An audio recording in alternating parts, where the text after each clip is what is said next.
はい、こんにちは。MD ジャックです。愛です。耳の妖精、ミミです。はい、今回のレビューは、ナイス HCK NX8 です。NX シリーズのファンの方には待望の後継モデルといったところでしょうか。そうだろうね。ドライバー構成、音質、快適さ、美観など多くの改良が施されていて、NX シリーズとはいえ、もはや別物と言っていいんじゃないかな。NX7 Mark IV は発売当時15,000円ぐらいだったと思うけど、NX8 はだいぶ価格が跳ね上がって3万円台になっちゃった。後継モデルが出たのはファンにとっては嬉しいだろうけど、価格はもう少し抑えて欲しかったんじゃないかな。きっとそうだね。マーク4と比較したいところだけど、円がなくて手元にないんで、マーク3との比較になるよ。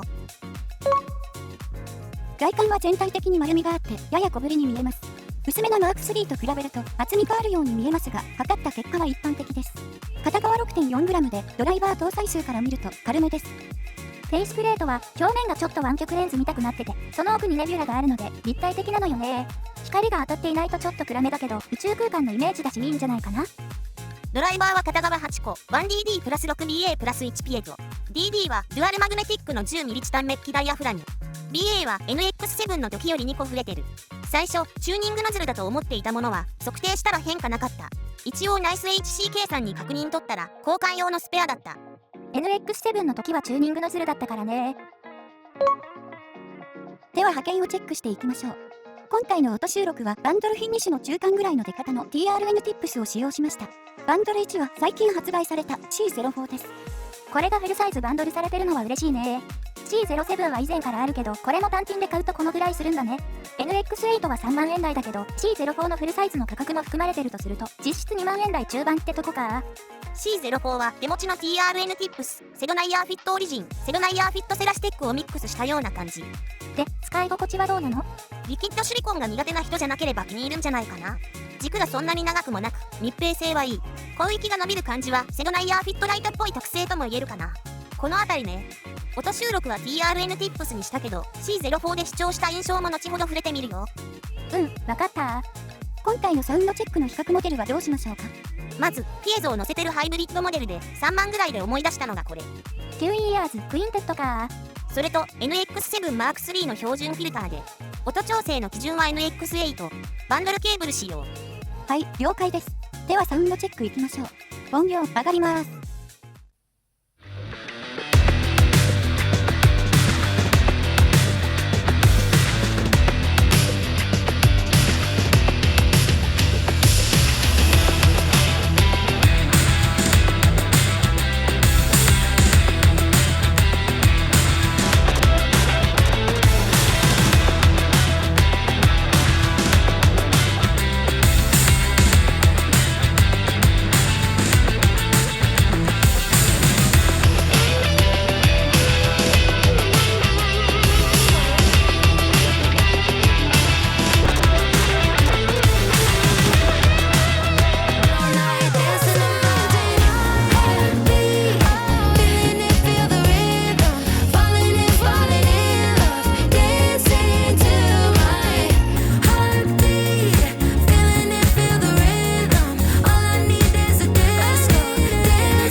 はい、サウンドチェックでした。NX8 はクインテッドに似た部分が多かったように思います。収録音では NX7 Mark III がちょっとドンシャリ傾向特有の詰まった感じにも聞こえました。NX8 の波形を基準に調整している分、ややデフォルメされた感じになるからだと思う。新発売の C04 で実機を聞き比べたんでしょ？そうだよ。C04 の密着感と全体の印象はとても良かった。ディバイナスベルベットに比べリキッドシリコンな分密着感が増すんで、長時間装着するときは未知数な部分もあるかも。もちろん個人差はあるだろうけど、自分には合ってたね。今後マイイヤーチップの測定するときレギュラーで追加しようと思う。まず実際聞いてみると、低域の量感は波形比較とは違いマーク3の方があり、低中域から中域の落とし方の違いも関連していると思う。そうなんですか？ちょっとイメージ湧かないんですけど。これならどうかな。レベル合わせを無視して NX8 の中域にマーク3の波形を合わせると聞いた感じに近いイメージになるかな。ああ、そういう感じなんですね。ボーカルは NX8 の方がやや前に出るけど、フィルターレッドを装着することでこの帯域がぐっと前に出るね。ただ視察音を感じることが多いかな。 NX7 Mark III は広域の鋭さを感じ、ドンシャリ傾向。全体的に懐かしめのチューニングって感じで個性的。クインテッドの低域の量感は NX8 に比べやや優位で、質感は割と丸め。中高域は2つの小さな山がある分、ボーカルが明るく前へ出てくる。NX8 に似た部分も多く、クインテッドの方が好きな人もいるだろうと思う。この2モデルは価格帯も近く、甲乙つけがたい。じゃあ最後に NX8 を聞いた印象だね。まず NX8 を聞いて最初に感じたことは、その質感が耳に馴染みやすく聞きやすいということ。バランスがいいってことでしょうか？そうなるね。バスドラのキックがやや固めで締まる。低域はクインテッドと同じようなレベルだけど、聞いてみると少し抑えてバランスをとってるような印象。とはいえ量感は十分。ベースラインが結構聞き取りやすい。タム系は量感とアタック感が両立していてかなりいい。スネアも太く温かみを感じつつ安定した存在感。最近中域をあまり落とさないチューニングのモデルが多く、 NX8 も同様。落としつった方がチューニング自体は楽なんじゃないかと思うけど、ここをうまくまとめているモデルは音に厚みがあり、 NX8 にもそれを感じる。中高域は4キロ手前に小ぶりな山がある程度なので、ボーカル、メロディーが大きく前へ出てはこないが、全体のバランス取りがうまくいっているので特に気にはならない。中域1キロあたりからの立ち上がりが早めな効果もあると思う。高域はハイハットやシンバルの響く周りを音が埋め尽くさず、空間や余韻を感じさせる。無理に目立たせようとせず、他の帯域をうまく調整し、結果この帯域が聞き取りやすくなっている感じ。全体的には第一印象はあまり大きな特徴を感じなかったんだけど、レベルの高いバランスのまとめ方をしているので、いろいろ聞いていくうちにその実力が分かり出すとちょっと鳥肌もの。抜け重視の感触系を求めている人には物足りないかもしれないけど、暖色系という意味ではない温かみと厚みを伴い、さらに自然な広がりがあるので聞いていて気持ちいいし、聞き疲れもしにくい。要するにすごくいいってことね。ミミーちゃん、あなたはざっくりすぎよ。ちょっと高いけどこれは人気出そうな予感。